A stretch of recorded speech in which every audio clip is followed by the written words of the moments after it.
Let's learn English through daily conversations. Today's topic is room decoration. Are you ready? Let's get started.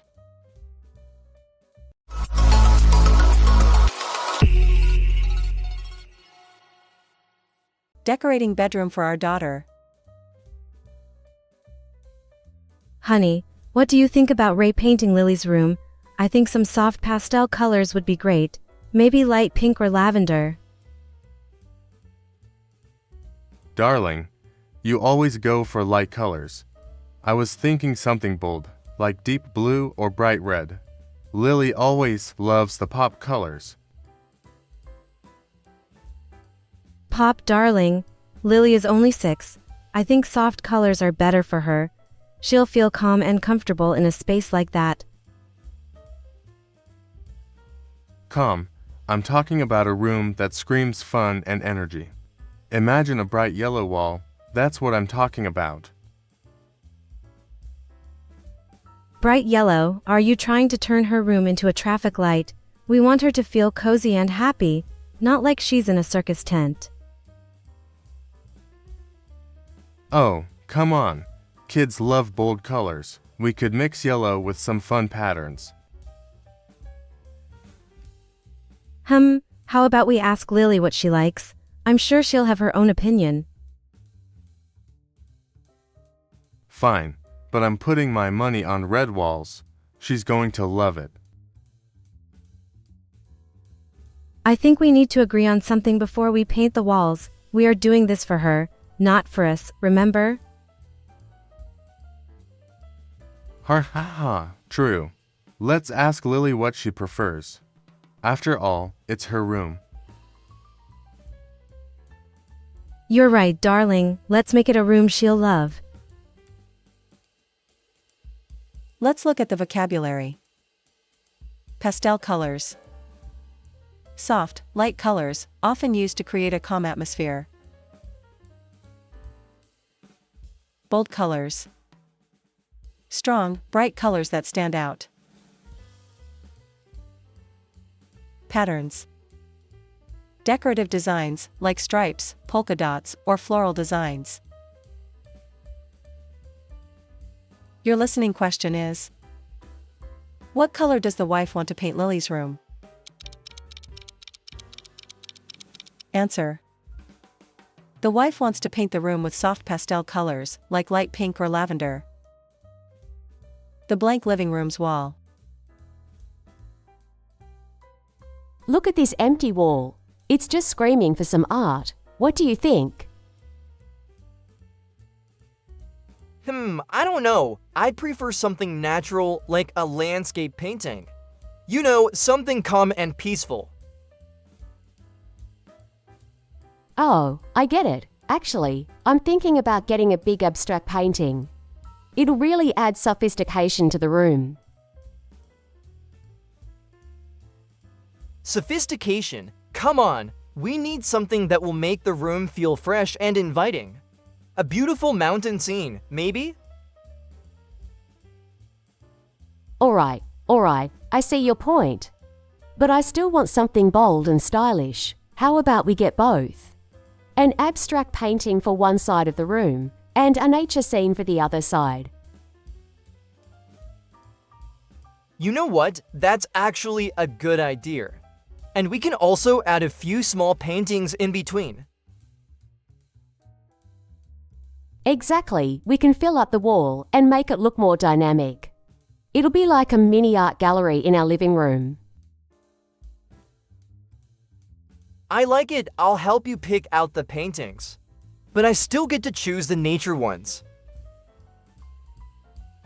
Deal, we'll make this wall the best in the house. Let's look at the vocabulary. Abstract art. A style of art that does not represent real objects, often using shapes, colors, and patterns. Landscape painting. A painting that shows a natural scene, such as mountains, rivers, or forests. Mini art gallery. A small collection of artwork displayed in a room or space. Your listening question is: what type of paintings do the sister and brother decide to get for the living room? Answer: they decide to get an abstract painting, a nature scene, and several smaller paintings for the wall. New sofa for Grandma. Oh dear, this sofa is so old and worn out. I think it's time to get a new one. I totally agree, Grandma. We should get something more modern this time, like a sofa that can do a massage. A sofa with a massage? Oh dear, I don't know. I love my soft, classic sofa. You know, the kind with big cushions and elegant arms. I understand, Grandma, but think about it. With a modern sofa, you can have both comfort and convenience. Imagine relaxing on it after a long day with a built-in massager. That sounds nice. But what about the look? I don't want something too flashy or uncomfortable. Don't worry, Grandma. There are modern sofas that are both stylish and elegant. We can pick one with clean lines and neutral colors, so it fits perfectly in your living room. Well, that does sound better. Exactly, plus, I know there are ones with storage space, which will let you keep your yarning kit right under it. A storage drawer under my sofa. I'm starting to like the idea more. All right, let's go for it. A modern sofa with elegance and comfort. Great choice, Grandma. I'll help you find the perfect one. Let's look at the vocabulary. Elegant. Stylish, graceful, and sophisticated in appearance. Sleek design. A smooth, modern, and minimalistic design. Plush. Soft and comfortable, often used to describe luxurious fabric or cushions. Your listening question is: what type of sofa do the grandmother and grandson decide to choose? Answer: they decide to choose a modern sofa with built-in storage and a massage feature. Plants for the balcony. Hey, I've been thinking, we should get a big decorative plant for the balcony. This place can really use some green. I love the idea, but I prefer smaller plants. They're easier to take care of, and they won't take up too much space. Think about it, a tall plant in the corner will really make the balcony look special. It'll give the space some height. I get that, but we could also hang some smaller plants on the railing. It'll make the space feel cozy without being too crowded.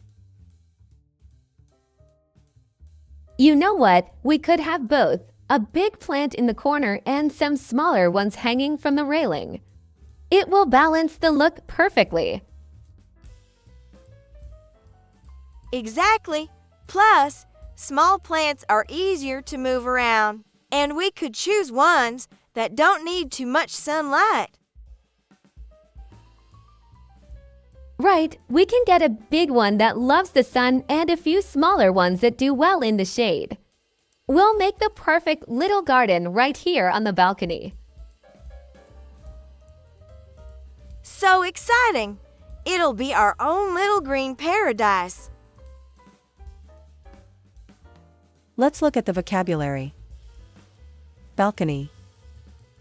A small platform that is attached to the outside of a building, often with a railing, used for sitting or growing plants. Decorative plant. A plant grown for its appearance, often used to beautify a space. Railing. A fence or barrier, typically made of wood, metal, or other materials, that runs along the edge of a balcony or stairs.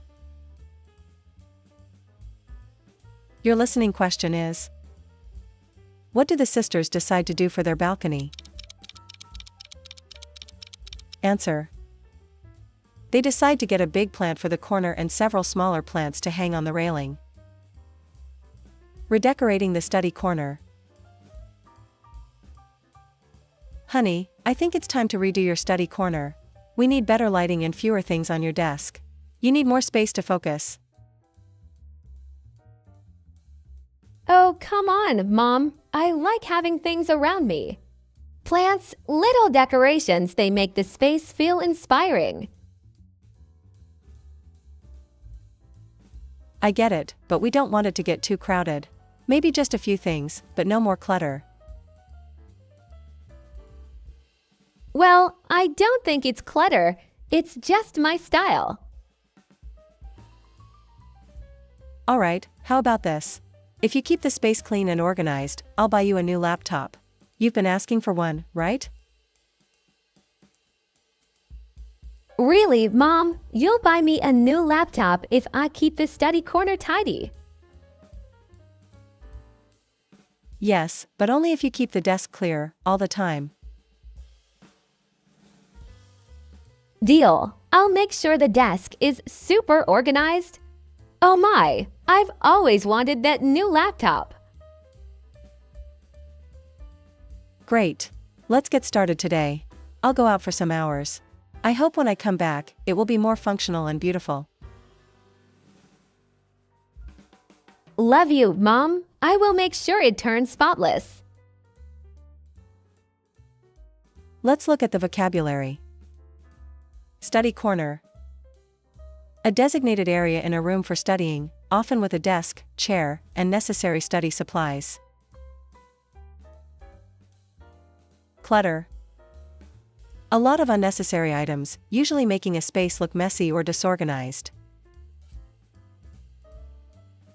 Organized. Neat and arranged in a tidy way, with everything in the right place. Your listening question is: what does the mother promise to do if the daughter keeps her study corner tidy? Answer: the mother promises to buy a new laptop for the daughter if she keeps the study corner organized. What is your favorite new word from this video? Share your favorite word in the comments below.